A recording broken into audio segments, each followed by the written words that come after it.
when you go, listen. Listen. Listening is a large part of counseling, isn't it? Dying people need and want to talk about what is happening in them, physically and spiritually. You know what prevents them? The family. Family members often won't let them talk about the things that they most want to talk about. The family doesn't want them to talk about dying because they're afraid that it will depress them and hasten their death. They may be in denial themselves. We don't want to look at this. We don't want to believe this.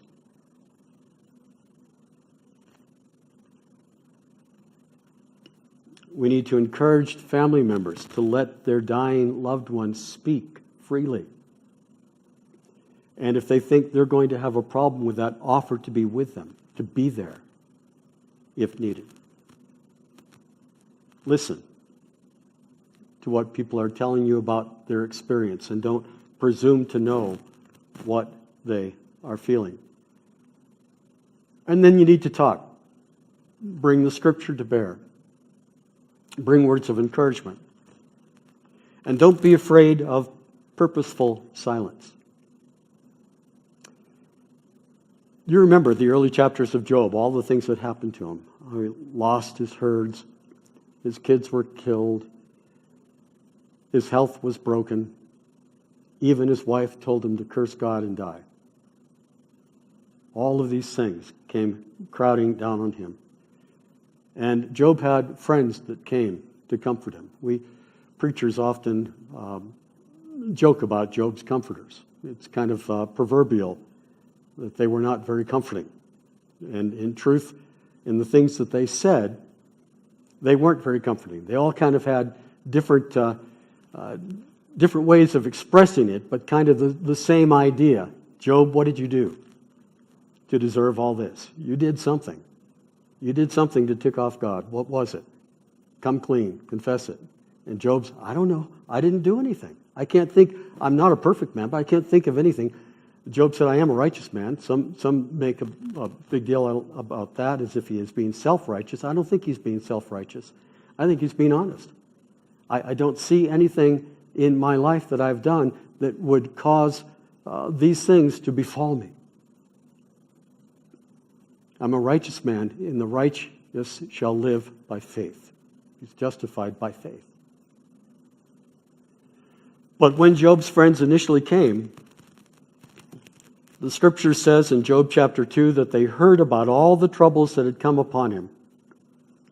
And Job's 3 friends set out from their homes and met together by agreement to go and sympathize with him and comfort him.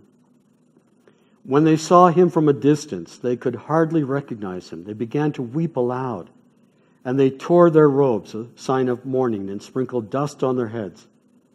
Then they sat on the ground with him for 7 days and 7 nights. No one said a word to him because they saw how great his suffering was.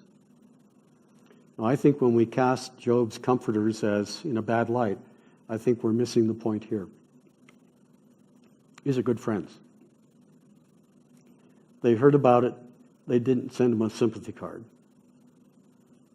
They came in person with some difficulty at some expense.